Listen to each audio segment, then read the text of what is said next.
Assalamualaikum warahmatullahi wabarakatuh. Nama saya Rijaluddin. Saya asal dari Yogyakarta. Perjalanan saya kira-kira hampir 10 tahun ya jalankan TNC. Nah, kenapa saya jalankan? Banyak orang bertanya ya. Latar belakang saya guru les privat. Tadi banyak yang latar belakang mahasiswa.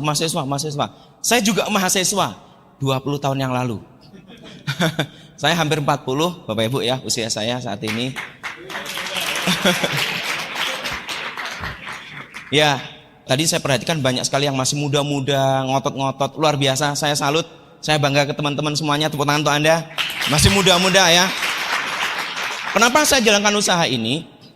Sebenarnya saya pribadi termasuk yang susah sekali di prospek TNC. Susah sekali. Upline saya, sponsor saya Pak Ahmad Setiawan, Bronze Lion, penerima mobil ya sama plane. Beliau prospek saya, follow up itu lama sekali, berbulan-bulan. Tapi karena saudara, ya sering ketemu akhirnya, dan sebel. Kalau yang presentasi prospek itu teman atau saudara, itu memang enggak enak banget. Karena setiap ketemu ngomong TNC, setiap ketemu ngomong TNC. Tapi, mungkin bagi saya dulu enak, akhirnya menjadi anugerah. Saya bersyukur pada Allah, akhirnya saya putuskan jalankan TNC. Nah, beliau follow up saya itu lama sekali. Dan yang membuat saya akhirnya klik itu ini Bapak Ibu. Saya kuliah itu ikut orang. Makanya tadi banyak yang kuliah bisa biaya sendiri. Saya kuliah itu biaya sendiri ikut orang. Kesempatan untuk seperti anak muda bisa main kemana-mana nggak ada sama sekali. Akhirnya menikah. Setelah menikah bekerja. Jadi guru les. Penghasilan nggak cukup. Saya bekerja lagi. Ya, jualan helm, jualan sandal. Setelah sholat subuh saya jualan sandal. Di depan pabrik di Sleman namanya JI Lighting. Setiap pagi sampai sore malam saya masih mengajar. Ya karena memang merasa hidup ini nggak adil. Orang kaya semakin kaya, orang susah semakin susah. Orang kaya semakin enak, orang susah semakin susah. Dan waktu itu ada beberapa kejadian yang membuat hati saya harus mengatakan saya harus jadi orang kaya. Saya sudah punya anak satu waktu itu. Anak saya masih kecil namanya Alvin. Setiap naik motor ketika perempatan, ada perempatan lampu merah, dia selalu pegang mobil. Jadi kalau berhenti di perempatan, dia pegang mobil. Rasanya ser gitu, di hati itu kayak gerak gitu darahnya itu. Ya Allah rasanya ya. Apalagi lagi hujan. Mertua saya itu di Solo, saya dari Jogja, sering sekali sama istri saya sama anak saya kehujanan. Sering sekali kehujanan. Pakai jas hujan. Jadi kalau punya anak kecil kehujanan, sebagai ayah itu nyesek sekali di dada. Waktu itu kenapa orang kok yang enak-enak, yang tidak enak gitu ya. Orang kaya semakin kaya, nah akhirnya dikasih pinjam ini. Jadi Pak Wawan itu masuk saya lewat bisnis. Ini BMW, nggak tertarik. Kapal pesiar nih, keren ini ada anak muda dari Bandung, usia sekian, dapat ini. Saya nggak tertarik. Biasalah, namanya promosi pasti baik-baik, betul ya. Nggak ada namanya ini yang gagal, nggak ada ya. Nama promosi pasti baik. Hati saya dulu gitu, negatif lah. Ini masih muda, BMW keren, gratis, biar aja lah. Jadi memang dulu saya nggak tertarik, bener-bener nggak tertarik. Ditunjukin BMW, waktu itu ada parade waktu itu ditunjukin di Berlin, tahun-tahun 2003-an gitu kan. Visi di Berlin dikasih pinjam gitu ya. Tetap nggak tertarik waktu itu. Kenapa? Bapak Ibu teman-teman, saya sebagai makhluk pragmatis, butuh alasan yang sangat masuk akal. Kenapa saya harus lakukan itu? Kan pragmatis itu kayak patung, diem. Sebelum ada alasan yang kuat, dia nggak akan gerak. Alasannya apa saya jalankan TNC? BMW enggak tertarik, ini enggak tertarik. Jadi butuh alasan yang sangat kuat sehingga benar-benar tergerak. Nggak tahu ya, saya memang karakternya gitu. Jadi nggak mudah tertarik, nggak mudah kaget, nggak mudah heran. Oh itu peringkat ini pindah, biar aja biasa banget. Oh itu gini, biar biasa. Oh ini gini loh, so what biasa. Kaum pragmatis kan gitu ya, biasalah. Kenapa dulu saya mau jalankan TNC? Saya butuh alasan yang sangat kuat. Buat apa saya jalankan usaha ini? Karena saya nggak mau ikut-ikutan gitu kan. Nah untungnya dikasih pinjam buku ini. Yang pertama The Business School, yang kedua The Cash Flow Quadrant. Pak Wawan itu kasih pinjam itu. Tapi sebelumnya ya ada perusahaan multi level lain yang sering bahas buku ini. Cuman saya cuekin aja gitu kan. Setiap saya mengajar, dia juga mengajar, selalu ngomong buku ini. Saya minta pinjam buku dari Pak Ahmad Setiawan. Mas Wawan ada nggak buku Cash Flow Quadrant? Atau Business School? Ada, udah dikasih pinjam. Nah, ketika saya baca satu kali nggak paham. 2 kali baca lagi, sampai saya baca 3 kali.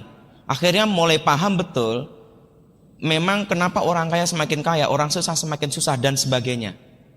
Ibaratnya gedung, alasan saya menjalankan TNC ini dalam banget. Sehingga digoyah apapun, biar dilaporin polisi, tetap nggak pindah dari TNC. Tetap saya pilih TNC. Karena memang saya butuh alasan yang sangat kuat, kenapa saya jalankan TNC. Akhirnya saya baca buku ini, Cash Flow Quadrant, khatam 3 kali. Nggak puas, saya minta pinjemin The Business School, saya baca 8 kali. 8 kali khatam, jadi bolak-balik selesai. Serius. Iya Bapak Ibu, bener-bener. Buku The Business School itu, insya Allah ya, bukan pamer. Per halaman itu sampai hafal isinya apa. Jadi kalau misalkan, oh bisnis nguntungin yang atas, ini halaman ini baca, gitu kan. Oh ini bisnis sekedar iseng-iseng, halaman ini baca. Saya gitu, saking hafalnya. Sampai akhirnya waktu itu ada grup saya namanya Pak Jamaluddin Rahmat. Beliau memang agamanya sangat kuat ya, hafal Al-Quran. Susah sekali di prospek gitu loh. Akhirnya buku The Business School yang bisa menghancurkan kekokohannya gitu kan. Nguntungin yang atas, halaman ini. Nguntungin yang ini, halaman ini. Kapitalis, baca ini. Halaman ini, udah hafal banget. Ya, karena memang saya butuh alasan yang logis. Kenapa jalankan TNC? Bukan sekedar ikut-ikut, oh ya gede itu. Enggak. Karena itu alasan saya Bapak Ibu. Jadi benar-benar saya pribadi melihat bahwa bisnis ini itu saya bangun untuk benar-benar jangka panjang buat anak istri saya nanti, buat keturunan. Bukan hanya seminggu, 2 minggu, sebulan, 2 bulan ada yang lebih menarik saya pindah, no. Kalau dikatakan cobaan hidup saya di TNC, semua sudah komplit. Mulai dari grup, mulai dari upline, mulai dari crossline, mulai dari semua sudah kena. Tapi saya tetap bertahan di TNC. Saya juga berharap Anda begitu. Ya. Nah, jadi Bapak Ibu semuanya, menjalankan TNC bagi saya itu sudah menjadi benar-benar pilihan. Bukan sekedar ikut-ikut, bukan sekedar apa.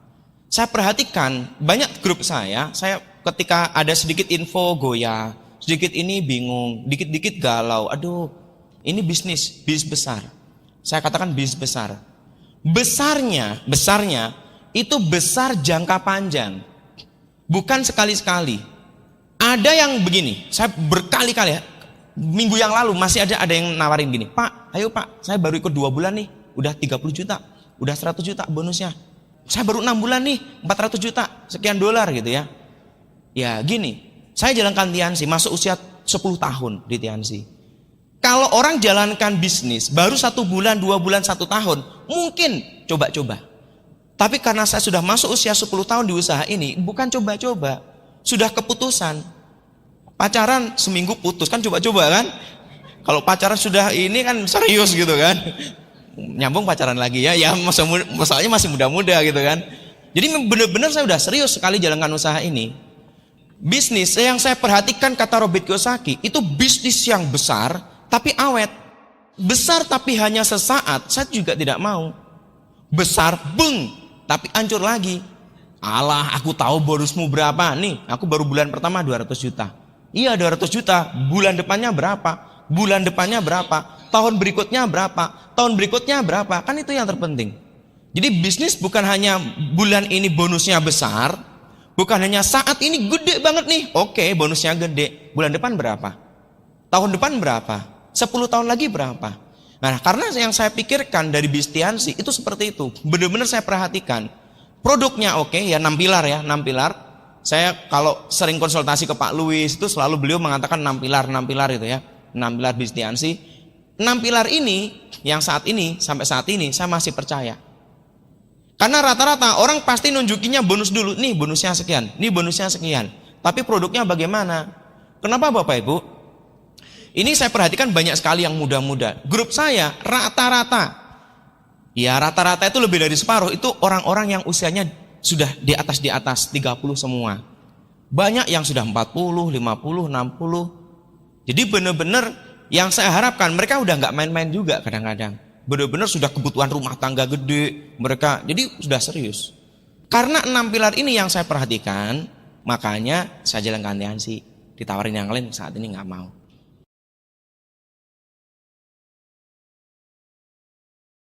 Bisnis TNC itu murni mengandalkan hukum rata-rata. Semua hukum rata-rata. Mau home meeting hukum rata-rata, presentasi hukum rata-rata.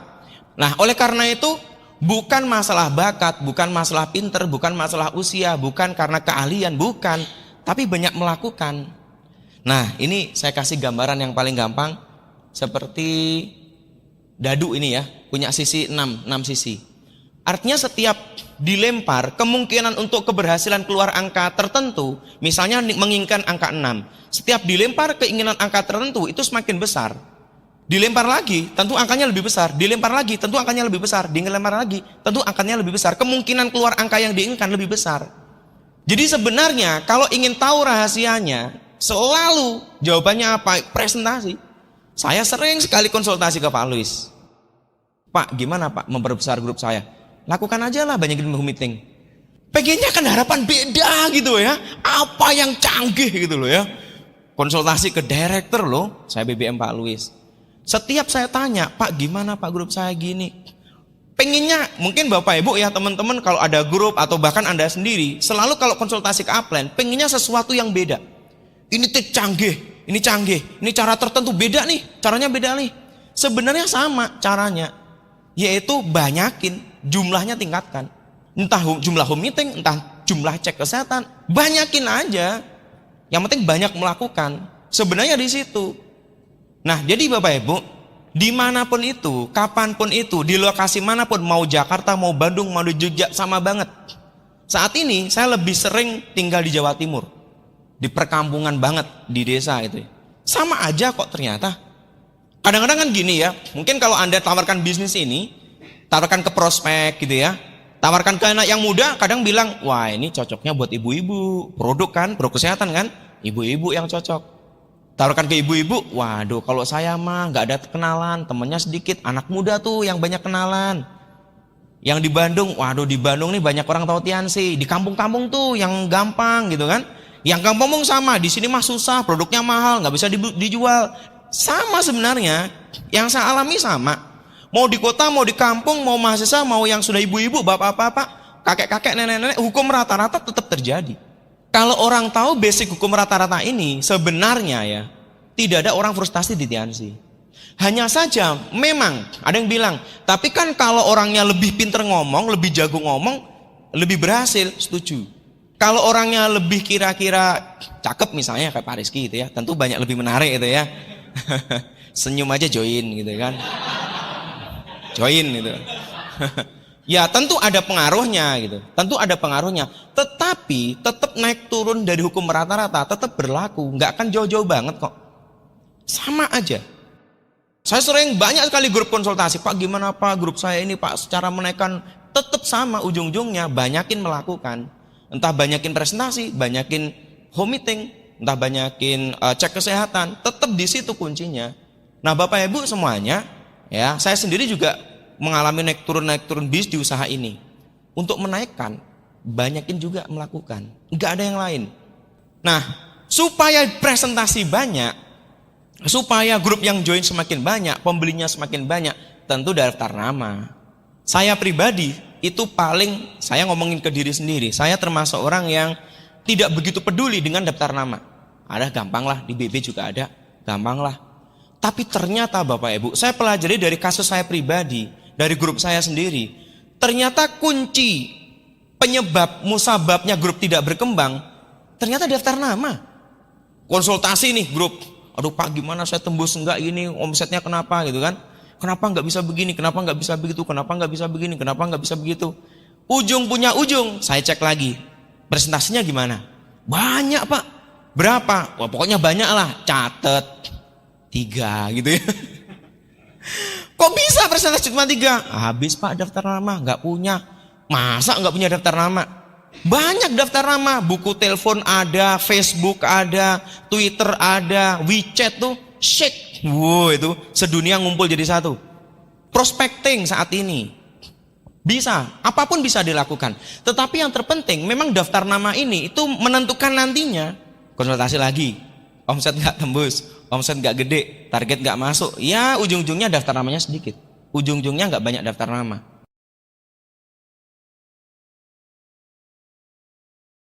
Apa yang perlu diperhatikan, seperti yang sering kita dengar ya, Jangan pilih-pilih dan tertulis. Saya punya asisten pribadi, istri saya yang paling rajin nulis. Kalau saya mah asal ngomong, Dek ini, catat. Jadi biasanya selalu dicatat. Apalagi pelanggan-pelanggan itu memang harus dicatat. Karena kan kalau saya ya, itu setiap 2 hari 3 hari harus ditelepon lagi. Bagaimana reaksi produknya, sudah diminum belum, cara minumnya benar enggak. Dicatat semua. Ya ada ibu-ibu misalnya, ada bapak-bapak, dicatat. Karena untuk follow up berikutnya. Nah, kalau nggak dicatat biasanya gampang lupa. Memang ini cara ini konvensional cara lama lah, cara 10 tahun saya yang lalu di Tiansi. Tapi ternyata dipraktekkan sampai kapanpun tetap cocok. Karena memang daftar nama ini harus dicatat. Belum lagi kalau BB-nya hang, BB hang, terus harus di restart, habis semua. Aduh, BB-nya baru lagi, hilang semua. Oke lah, kalau misalnya ada tersimpan di BlackBerry apa itu ya, nggak masalah. Tapi kalau hilang, selesai, nyemplung ke air, selesai. Nah makanya tetap daftar nama itu tertulis. Saya terus berusaha. Ini saya ngomongin diri sendiri soalnya ya. Saya terus berusaha, saya catat lagi. Yang kedua, jangan pilih-pilih. Saya pribadi itu tidak pernah takut dengan siapapun atau segen atau malu karena menjalankan Tiansi. Ke siapapun dengan posisi apapun saya nggak pernah ragu. Alhamdulillah. Mungkin karena dampak itu grup saya cukup campur ya. Mahasiswa ada, ibu-ibu ada, bapak ada, tante-tante ada, nenek-nenek ada. Cukup campur lah. Komplit, lengkap semua ada. Jadi saya siapapun saya nggak pernah pilih-pilih. Kalau saya nawari bisnis ke orang yang, waduh rumahnya gede banget, itu agak deg-deg gitu ya. Apalagi pragmatis, mau ketok pintu aja deg-deg. Wah udah kaya mana mau Tiansi. Apalagi mobilnya mobilnya bagus, saya kan masih naik motor, mana mau. Oh ya Bapak Ibu, saya dulu sebelum kenal Tiansi, sepeda motor pun saya nggak punya. Benar-benar susah deh pokoknya. Parah deh kalau ngomong dulu ya, susah banget. Ya Allah, alhamdulillah ya kenal Tiansi. Penghasilan saya dulu sebelum Tiansi cuma 200.000. Kos, sudah menikah ya kos, kamar mandi kos saya itu nggak ada pintunya. Jadi kalau mandi bawa sarung. Iya, bener. Cuman pintunya itu model seng, terus dijepit gitu pakai bambu, terus digeser, brek. Nah kalau mau mandi lagi tutup jrek gitu. Kalau nggak bawa sarung kan kelihatan di pojok-pojoknya. Makanya kalau mandi pasti bawa sarung ditempel gitu. Jadi saya bersyukur banget dengan Tiansi. Karena saya lihat banyak orang yang di Tiansi nggak bersyukur, pindah ke yang lain, di sana malah remek, lebih parah. Ya kalau saya sih tetap bersyukur kuncinya. Bersyukur apapun yang terjadi, bersyukur kalau saya. Nah, jadi saya nawarin siapapun itu nggak pernah takut. Mau orang penghasilan berapa? Kenapa Bapak Ibu? Kenapa saya ibaratnya pede gitu, pede. Pertama, memang begini, itu masalah mindset ya, masalah pola pikir. Kalau niatnya cari prospek untuk jadi downline, niatnya untuk dapat uang dari produk, kadang-kadang memang ada perasaan nggak enak gitu. Karena udah kepikiran dan itu pasti kecewa nanti kalau nggak join. Kecewa, aduh nggak join, udah gini, udah ngarep gede gitu. Nah kalau saya, karena saya tahu saya dulu bagaimana, kenapa saya dulu jalankan Tiansi, akhirnya seperti apa dan alhamdulillah seperti ini. Pola pikir saya balik. Seandainya orang itu join dan dia hidupnya berubah, dia pasti bersyukur. Kalau toh enggak, minimal saya dapat pahala memberi info positif.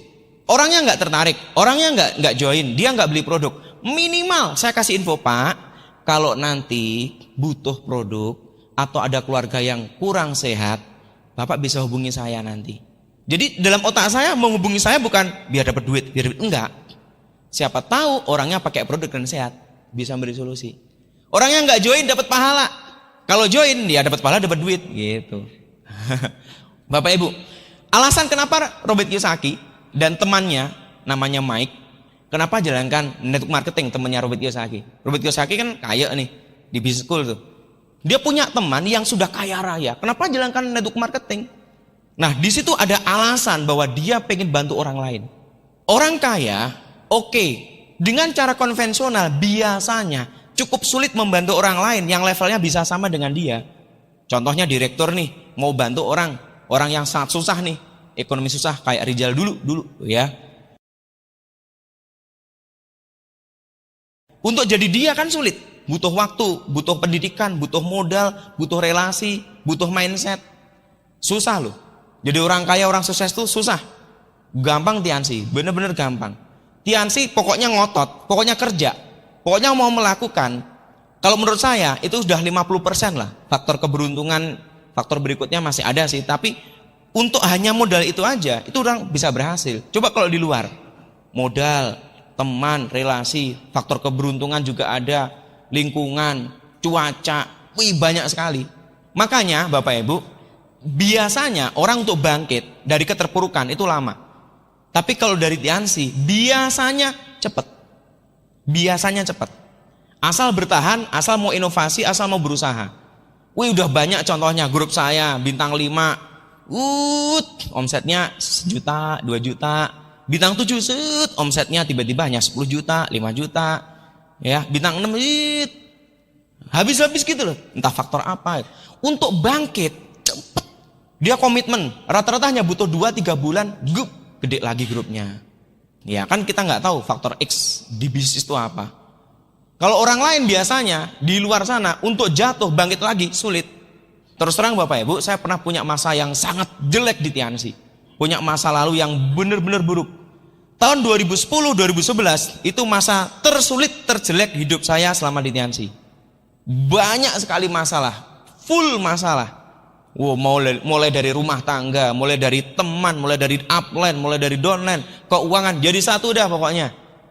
Pengen mengakhiri hidup. Loh serius, saya pernah 3 bulan kira-kira ya hopeless lah pokoknya. Sudah bingung mau apa gitu ya.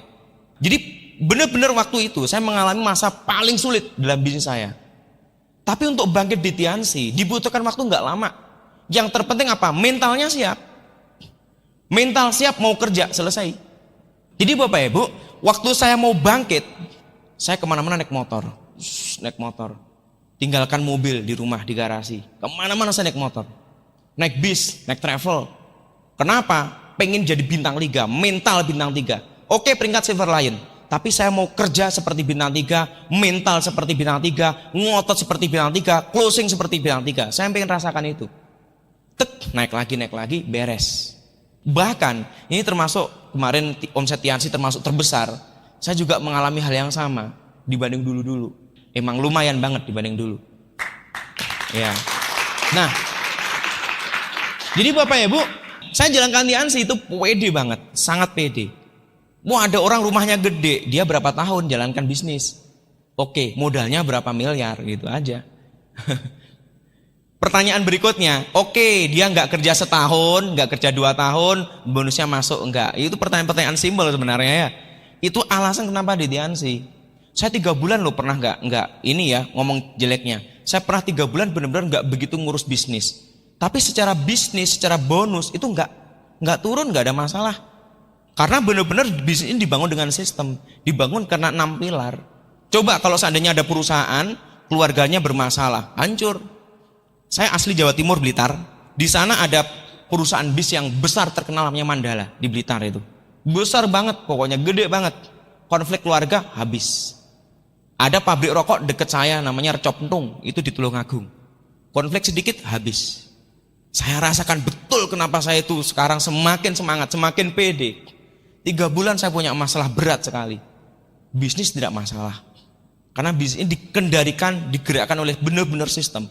Saya yakin sekali dengan agama saya bahwa manusia itu pasti suatu saat akan diuji. Enggak mungkin enggak diuji. Siapapun manusia itu pasti pernah akan ada masalah. Enggak ada yang enggak pernah punya masalah. Oh hidupnya tenang aja, enggak mungkin. Pasti ada masalah. Saya bersyukurnya di Tiansi, ketika ada masalah, ketika diuji yang Maha Kuasa, bisnisnya kuat. Coba sudah ada masalah, dihajar keuangan, game over. Sudah. Rumah tangga ya, saya berumah tangga 13 tahun lebih saya menikah. Tahu betul naik turunnya namanya rumah tangga itu, tahu betul ya. Susahnya kayak apa rumah tangga. Ketika ada masalah, dihajar dengan keuangan, game over. Selesai. Tapi ketika dihajar masalah, keuangan masih aman, nggak masalah. Nah itu alasan saya juga kenapa di Tiansi.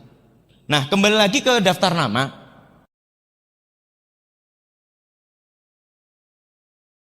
Memang daftar nama ini nggak boleh pilih-pilih. Siapapun hajar aja. Semakin kaya semakin bagus kalau sekarang malah ya.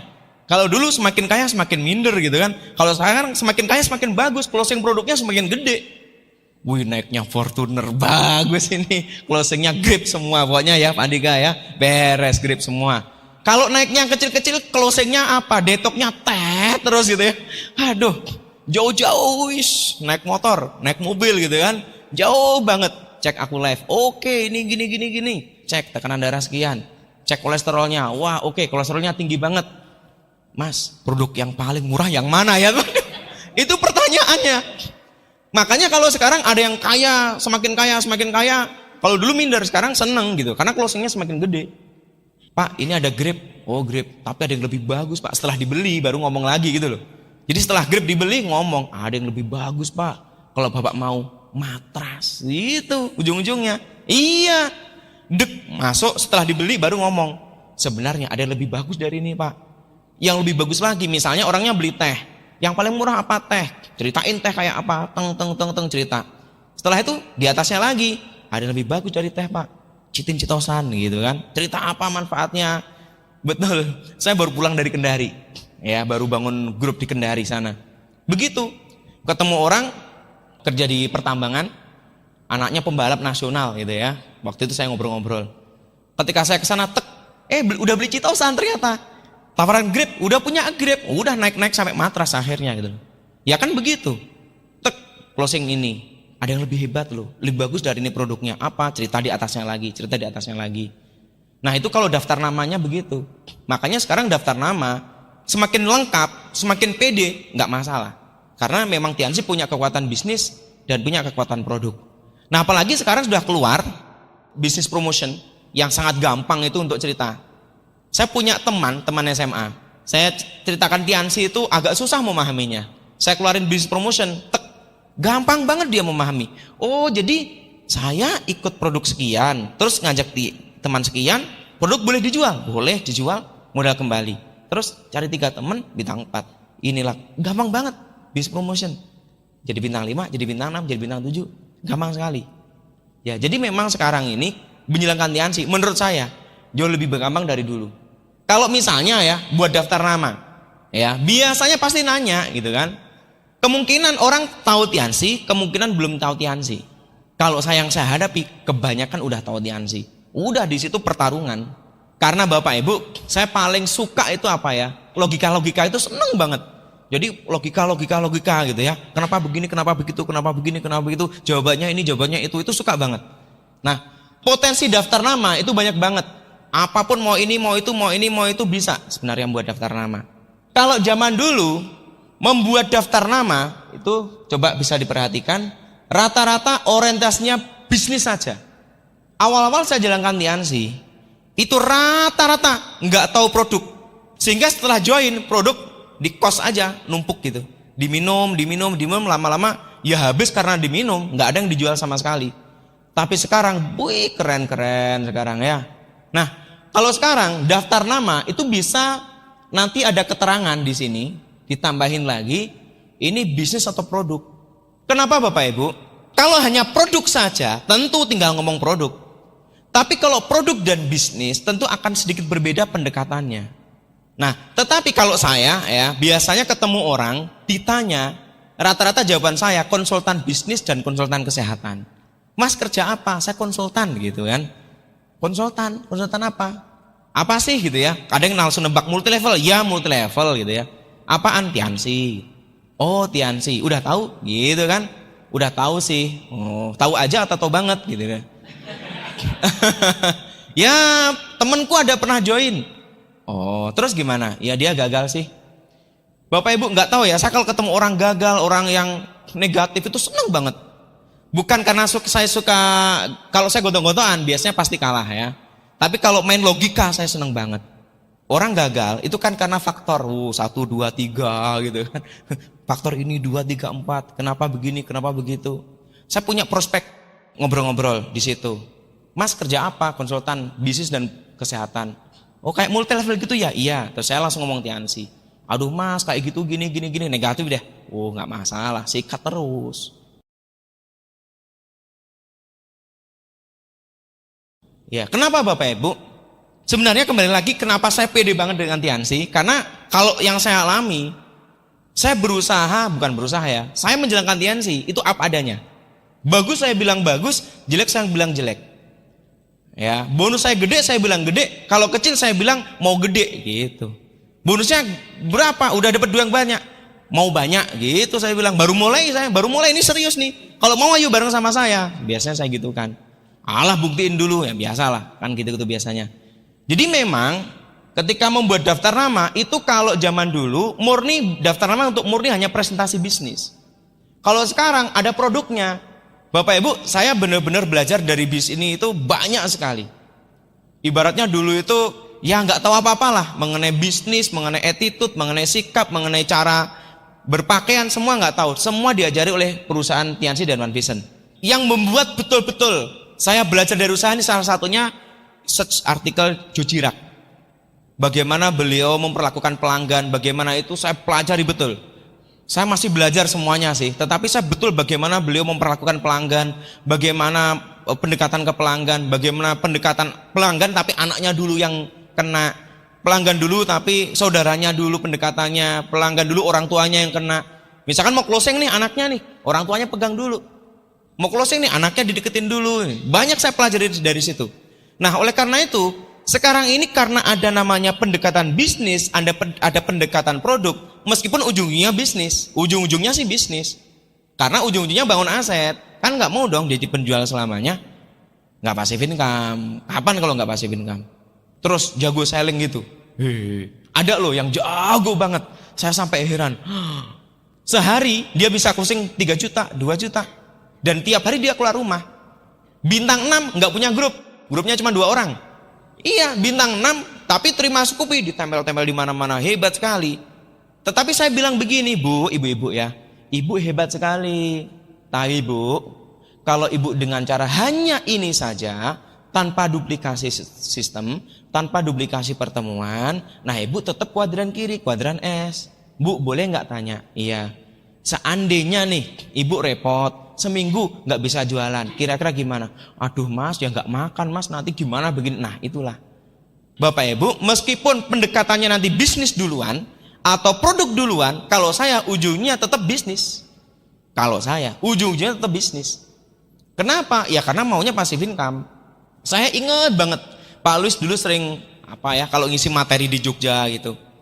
Kalau nggak pakai sistem sama dengan jualan beras. Omset hari ini berapa kilo? Omset hari ini berapa kilo? Kayak omset jualan beras. Kalau jualan berasnya main bulog gede nggak masalah. Sistem juga. Yang dimaksud Pak Luis tentu omset jualan beras kiloan kecil gitu loh. Mungkin maksudnya beliau begitu. Jadi daftar nama ini meskipun nanti Bapak Ibu teman-teman membuat daftar nama dan dipilah-pilah berdasarkan FAST, selama ini sudah FAST, terus skala prioritas. Plus nanti ada produk atau bisnis, itu hanya masuk pendekatan aja. Ujung-ujungnya bisnis lagi nanti. Kalau saya begitu, nanti Anda boleh konsultasi lagi ya ke upline masing-masing baiknya bagaimana. Karena tiap grup punya karakter. Sekarang ini di Tiansi karakternya macam-macam. Ada yang peringkat royal tapi omsetnya 200 juta gitu. Ada gitu. Saya juga heran, royal 200 juta gitu ya. Ada yang cuman CP, Pak saya CP tapi 50 juta gitu ya. Sekarang ini macam-macam makanya Bapak Ibu, apa yang saya sampaikan ini tentu nanti tanya lagi ke upline-nya ya. Karena pengalaman saya tentu akan berbeda dengan pengalaman Anda. Malah ada beberapa grup saya royal gitu ya, 600 juta omsetnya gitu ya. Ya macam-macam lah pokoknya. Tergantung grup, setiap grup tentu punya karakter masing-masing. Nah, meskipun nanti buat daftar nama ini mau pendekatan produk, mau pendekatan bisnis, ujung-ujungnya tetap kalau saya bisnis. Ujungnya tetap bangun aset. Ujungnya tetap saya pahamkan cash flow kuadran. Meskipun ya, ibu-ibu mau bapak-bapak mau muda-muda, yang awalnya produk, yang awalnya bisnis, selalu ujungnya saya arahkan apa? Cash flow kuadran. Kenapa Bapak Ibu tetap ujungnya balik lagi ke cash flow kuadran tadi? Karena manusia itu rata-rata tidak ada yang lepas dari masalah. Nah ketika ada masalah, larinya kemana gitu loh. Kalau di dalam hidup, kalau saya larinya ke Al-Quran. Pokoknya ada masalah dikit aja larinya ke kitab suci. Larinya kitab suci. Ada masalah banget, aduh ya ampun, kayaknya hidup ini berat gitu kan.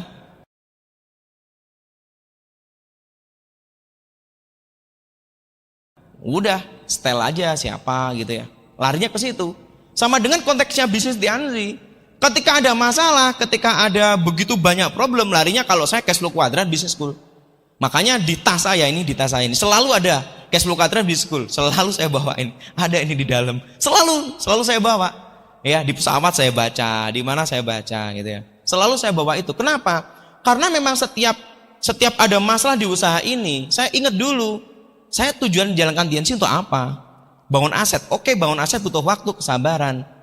Karena Bapak Ibu, membangun aset sampai stabil itu butuh kesabaran betul, butuh waktu.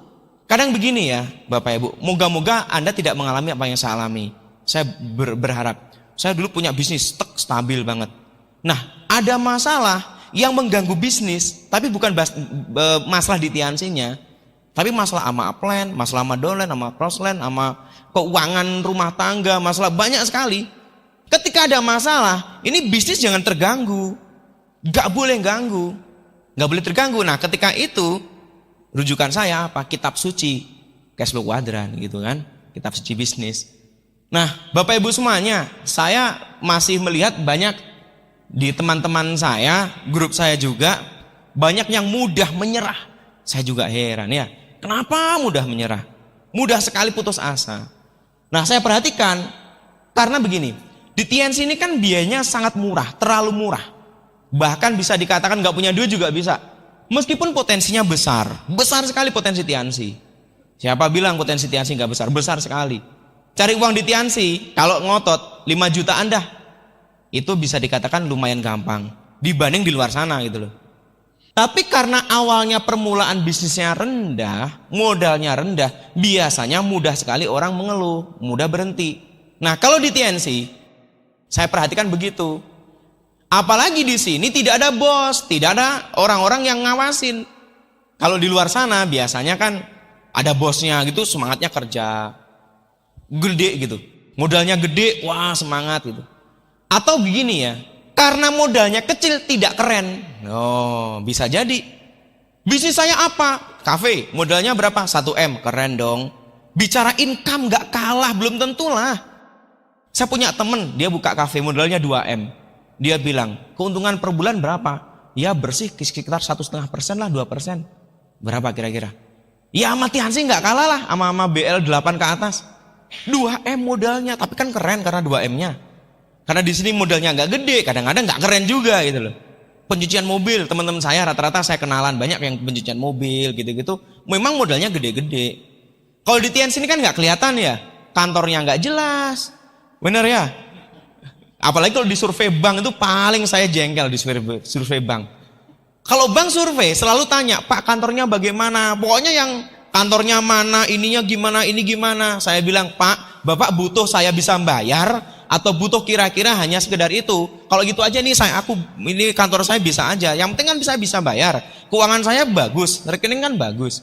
Itu repotnya kadang-kadang di TNC, makanya banyak yang kadang-kadang nggak pede gitu. Bener Bapak Ibu, saya cerita dikit. Saya punya saudara kerja di bank pemerintah. Kalau saya perhatikan sih kehidupannya biasa banget. Yang membuat saya heran, PD bangganya, PD-nya itu melebihi saya gitu loh. Padahal saya udah punya mobil beberapa, rumah beberapa. Ini teman-teman Jogja juga, saya dan beberapa grup juga lagi siap-siap mau bangun kos, ngikuti Pak Rizky ini. Doain Pak ya. Saya bersama 3 teman udah mau kapling-kapling tanah, mau beli kos-kosan, ngikuti jejak beliau. Saya perhatikan saudara saya yang kerja di perusahaan bank ini, dengan naik motor, dengan kerja, ya Allah, kalau kerja di bank gila. Jam 8 malam pulang, jam 10 malam pulang, tiap hari. Apalagi akhir bulan, tidur di kantor, pulang subuh. Yang saya heran, pede dia, bangga dia, ngalahin Silver Lion gitu loh. Begitu pede, bangga gitu. Makanya kadang-kadang modal kecil ini bisa menjadi alasan orang begitu mudah berhenti. Apalagi yang tidak paham bisnis, omset turun dikit ngeluh, omset turun dikit nangis, omset turun dikit berhenti. Bapak Ibu, mana ada bisnis yang stabil? Saya pengen tahu. Saham aja naik turun, harga emas naik turun. Saya kalau harga emas mantengin terus karena saya suka investasi Antam, emas batangan. Saya suka banget. Pas lagi itu kemarin turun sekitar bulan Juni, saya beli agak banyak tuh, tok gitu. Karena pas lagi jatuh-jatuhnya, sekarang lagi turun nih 470-an kalau nggak salah per gram. Lagi turun nih. Cakep, beli aja. Pasti ntar lagi di atas 500 lagi. Ya kok malah ngomongin emas sih? Ngomongin Tiansi, ini Tiansi. Maksudnya gini loh ya, bisnis Tiansi itu keren, cool, keren, duitnya gede, cakep gitu loh maksud saya ya. Bapak Ibu, ya. Jadi benar-benar yang saya alami menjalankan Tiansi itu, core bisnisnya itu Tiansi. Investasi mah Antam, tanah, properti gitu kan. Di mana-mana bisa, tapi core bisnis intinya Tiansi, sumber utama. Tiansi gede. Masa kalau bonusnya puluhan juta dihabisin tiap bulan, enggak kan? Investasi. Ya, kalau saya mas antam udah banyak, ya kan udah gede, saya beli properti biasanya. Ini baru jalan lagi lah. Dulu sih sudah pernah, tapi ada kesalahan biasalah. Ujian kan mau naik kelas. Ya, asik lah. Kalau nggak pernah ujian, nggak pernah naik kelas. Yang kedua, kenapa gagal? Nah, ini disiplin diri. Banyak saya perhatikan yang nyenengin upline kerjaannya, pura-pura kerja. Banyak banget gitu ya. Kalau ada upline-nya, semangat, ya Pak, siap. Di rumah molor gitu ya. Jadi nggak ada disiplin diri.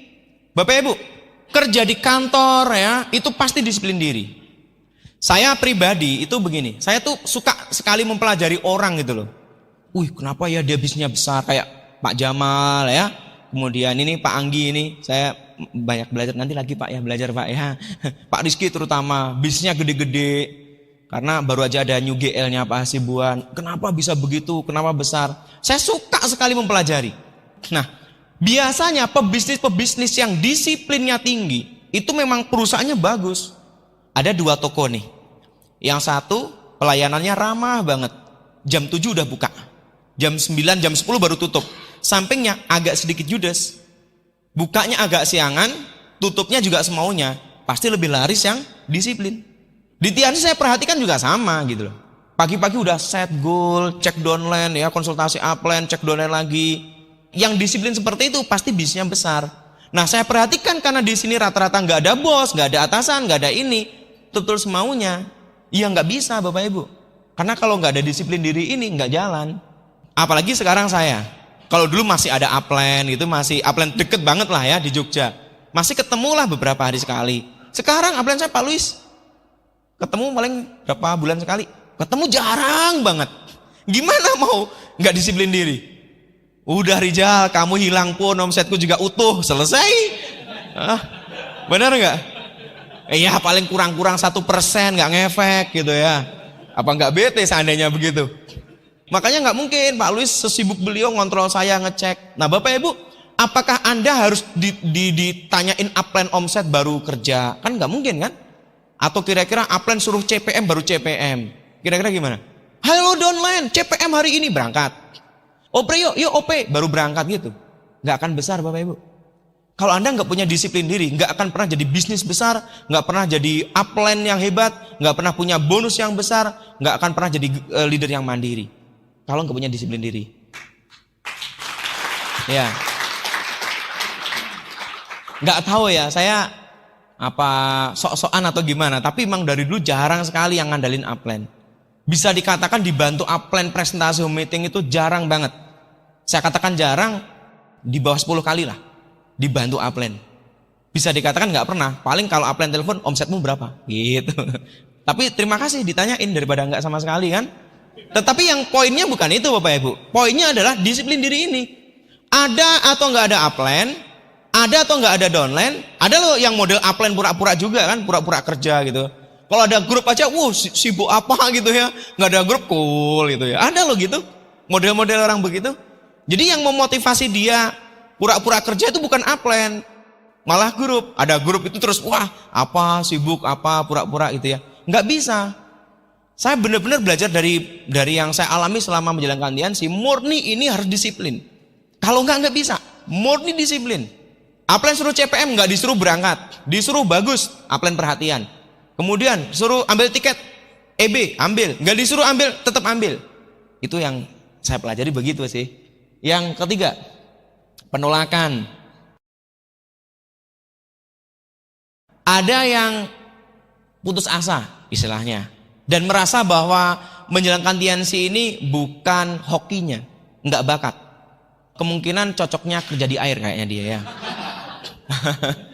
Pak, saya ini kok di Tiansi udah setahun Pak, tetap aja bintang 4. Sebenarnya saya tuh cocok nggak sih dengan Tiansi? Itu pertanyaan yang bukan 1 kali, 2 kali saya dengar. Saya beberapa kali ke kota pindah-pindah itu konsultasi, sudah hampir semua. Itu ada yang tanya seperti itu. Di Magelang belum lama, Pak, jujur Pak, saya sebenarnya cocok nggak dengan Tiansi gitu. Bingung jawabnya gimana kira-kira. Saya udah lama loh Pak di Tiansi. Bagus, saya juga udah lama. Iya Bapak Silver Lion enak, saya lama miskin Pak gitu ya. Akhirnya saya evaluasi lagi, ujung-ujungnya memang kurang presentasi. Begini, kalau menjalankan Tiansi itu mengalami penolakan, itu sudah takdir. Jangan pernah berharap tidak ada penolakan. Jangan pernah berharap tidak ada orang komplain. Jangan berharap tidak ada orang ngomel-ngomel. Dimaki-maki downline, saya biasa. Gara-gara kirim produk telat, gara-gara expire-nya mepet, gara-gara tiket, semacam lah, banyak. Ada grup Semarang, bintang 3, waktu itu saya sudah bintang 8. Saya bintang 8, dia bintang 3. Dia bilang apa? Gara-gara produk saya paket telat sehari. Dia bilang gini, SMS, Pak, Anda ini tidak profesional. Kan waktu itu tanya, nyampenya produk kira-kira berapa hari? Ya kira-kira 2 hari lah. Di Jogja Semarang kan deket. Tetapi nyampenya 3 hari, padahal udah pakai kilat. Dia bilang, suami saya itu pengacara loh, saya bisa tuntut. Ya Allah, produk telat sehari aja dituntut. Nyebelin banget pokoknya. Ini kejadian baru, 5 bulan yang lalu, grup Jogja, grup baru, front baru. Dia bilang gini, saya pengen Tiansi, iya, nggak punya uang, nggak masalah, jalan sama saya, nanti bisa cek kesehatan, orangnya beli produk buat member. Iya, tapi saya nggak punya motor, oke saya anter. Bener, serius ini. Sekitar kejadiannya 5 bulan yang lalu. Saya nggak punya uang untuk member. Oke lah, nanti saya temanin. Jadi nanti kalau ada selisih harga konsumen buat 99.000 pendaftaran, kalau produk ada omset nanti masukin aja omsetmu. Oh gitu ya, bisa ya, bisa. Tapi nggak punya motor. Oke, saya temenin. Akhirnya waktu itu sempat jalan kira-kira sama saya jalan sekitar 2 bulan. Saya temenin. Pokoknya hampir tiap hari saya temenin. Ngomset juga gede, bla bla bla dan sebagainya. Akhirnya dia ada sedikit masalah. Kalau saya ya, ada grup yang ngotot, dia yang semangat, dia serius, saya bantu. Kalau dia lagi enggak mungkin dong saya tongkrongin.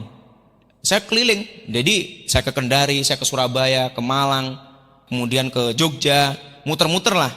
Nah, ketika saya pindah muter grup, dia merasa dicuekin. Kok sekarang nggak ditemenin? Ya ampun, orang baru bintang 4, mintanya di tiap hari ditemenin. Ya grup saya kan banyak, apalagi ke Hongkong juga, kemana-mana. Nah, dia tersinggung.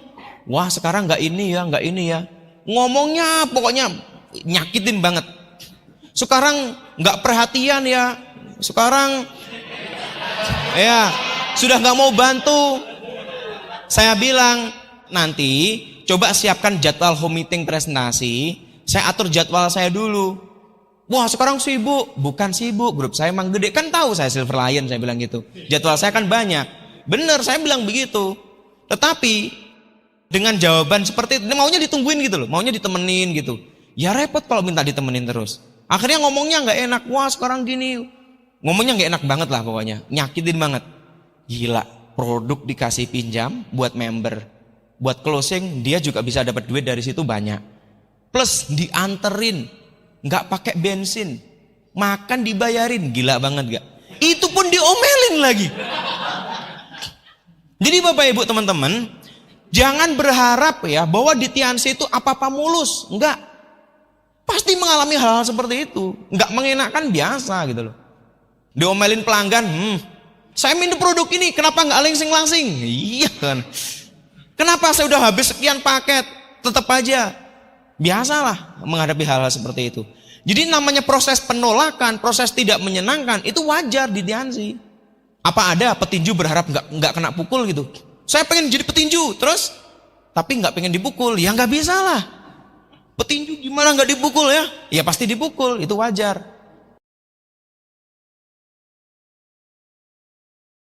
Terus apa lagi kira-kira? Petinju nggak mau dipukul. Ya di Tiansi namanya penolakan tidak menyenangkan biasa. Itu di profilnya teman-teman BB itu kan ada tuh banyak. Kalau nggak mau terhadap tekanan, jangan jadi pengusaha. Jadi aja karyawan gitu kan, banyak tuh di profil-profil BB. Ya memang begitu. Jadi kalau ada beberapa temen grup saya, itu kenapa berhenti memutuskan? Karena gagal istilahnya ya. Sebenarnya gagal itu karena dia memutuskan gagal sih. Nggak ada gagal di Tiansi. Nggak ada loh orang gagal di Tiansi. Nggak ada. Asal mau coba lagi kan gagalnya hilang gitu. Wah hari ini saya nih gagal. Iya, tapi kalau nyoba lagi gagalnya kan hilang. Jadi berhasil lagi. Karena yang terpenting kan happy ending. Betul nggak Bapak Ibu? Sekarang gini deh Bapak Ibu teman-teman semuanya mau proses menjalankan Tiansi itu tidak enak, menjijikkan, buruk. Semua jadi satu. Tapi ujung-ujungnya tetap penerima Scoopy, terima family car, tetap bintang 8. Kan itu tetap endingnya. Yang lain kan jadi lupa Bapak Ibu. Masa lalu tidak menyenangkan, grupnya hilang, grupnya anjur, semua kan orang lupa. Yang diingat adalah Anda ketika berhasil, setuju nggak? Nah, itu yang saya pelajari dari usaha ini. Yang saya perhatikan rata-rata begitu. Entah penolakan, tidak menyenangkan, dan sebagainya. Itu hanya prosesnya. Yang penting happy endingnya. Kenapa Bapak Ibu? Ketika Anda menjalankan Tiansi mengalami hal-hal yang tidak baik, hal-hal yang buruk, itu semua orang itu punya cerita masing-masing. Dan semua cerita hidup seseorang itu menarik diceritakan. Dan semua orang punya cerita yang berbeda. Jadi kalau Anda sekarang mengalami apapun perjalanannya di Tiansi, perjalanan hidupnya, perjalanan tidak menyenangkan, semua punya cerita masing-masing. Dan cerita hidup Anda itu menarik disaringkan. Tapi kalau Anda nanti berhasil, makanya jangan pernah berhenti, jangan pernah menyerah, jangan pernah putus asa sebelum Anda finish. Kalau saya kuncinya di situ. Kalau berhenti, kalau menyerah, game over. Tidak ada cerita menarik, ceritanya buruk semua. Oh Pak, saya dulu naik motor, bannya bocor. Tapi sharingnya ketika udah bintang 8, cakep. Wih, ya kan? Oh Pak, saya dulu jalankan Tiansi, diputus pacar. Alhamdulillah bisa cari lagi ya. Bukan. Bagus gitu loh. Tapi endingnya bagus. Tapi berkat itu Pak, gara-gara diputus itu, saya jadi termotivasi. Saya harus jadi bintang 8. Bagus. Semua orang punya cerita masing-masing. Jadi kondisi apapun Anda hari ini, saat apapun, situasi apapun, itu menarik diceritakan nanti. Ketika berhasil. Penolakan itu wajar. Penolakan itu wajar. Nggak ada namanya nggak pernah penolakan. Oke. Proses hidup. Ulat kepompong kupu-kupu. Ini cerita yang paling saya suka, salah satunya dari Robert Kiyosaki. Semua manusia tidak pernah hidup hebat tanpa proses susah. Nggak ada.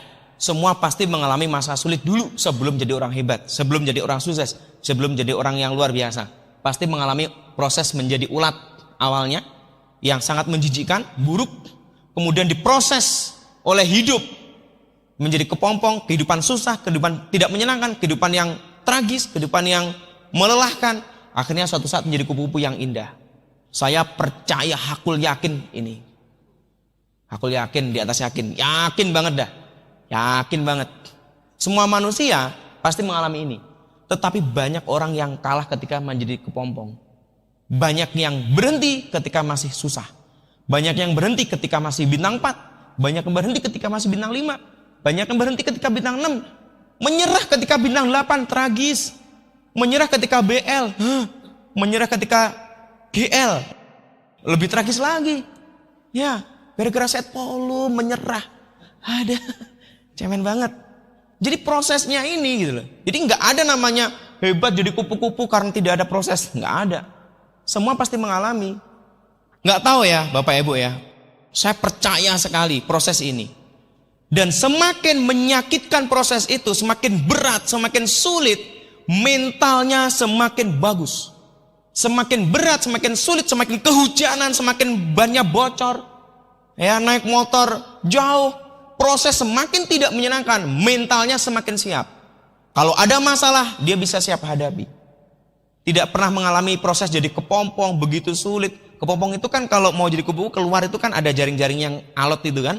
Kuat sekali itu jaring-jaringnya itu, yang warna putih. Ada yang agak kekuning-kuningan. Itu keluarnya susah sekali itu. Nah, jadi ulat yang berubah jadi kepompong mau jadi kupu-kupu, itu proses mau jadi kupu-kupu sebenarnya kan menguatkan sayapnya, menguatkan tubuhnya supaya nanti kan terbangnya kuat. Nah, kadang-kadang banyak yang tidak siap diproses di situ.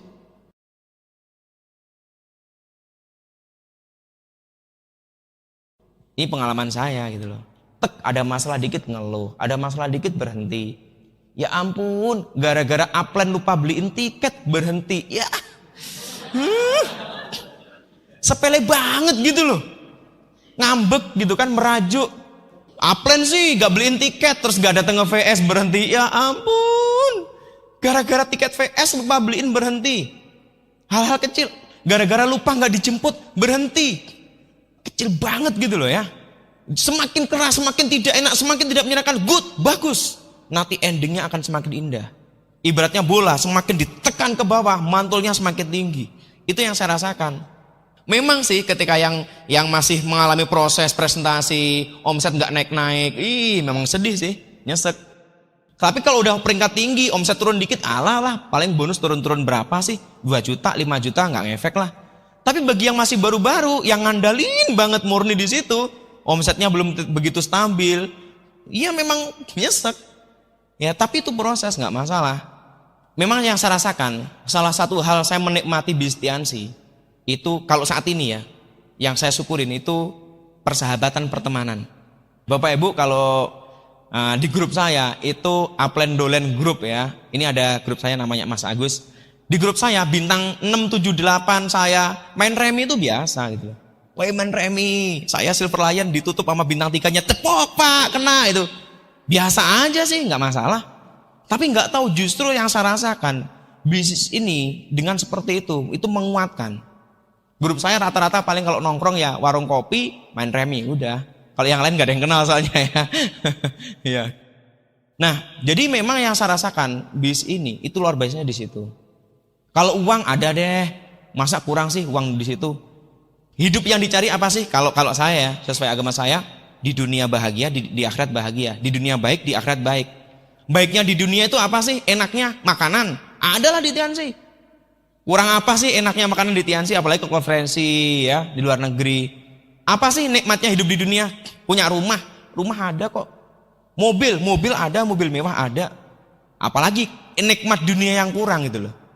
Jadi di Tiansi itu apa sih yang kurang?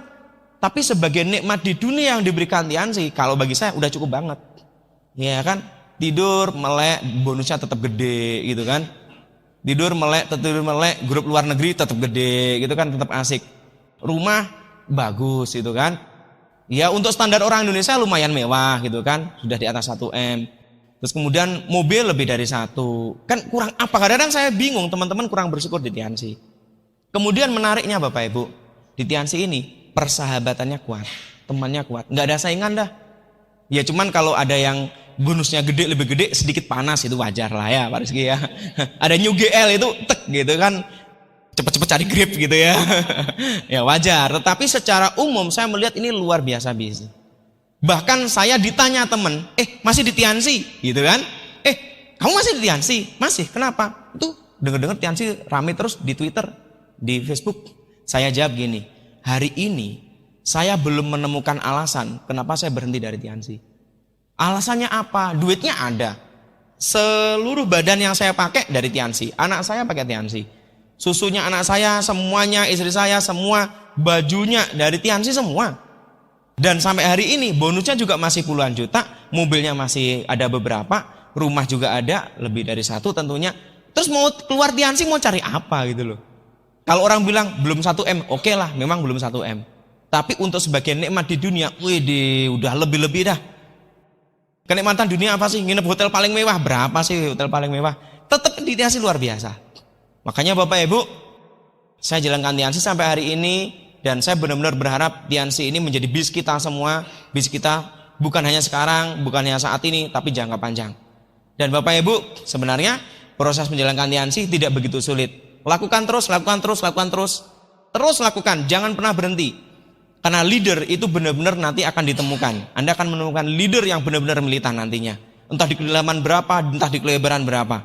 Akan ketemu leader yang hebat, yang akan bersama Anda, mau membangun bisnis dengan serius, bareng-bareng bekerja, ya susah senang, kemana-mana juga bareng, dan nanti akan di panggung kemenangan juga bersama. Terima kasih, itu saja sharing dari saya. Sukses buat kita semua. Jangan pernah berhenti, jangan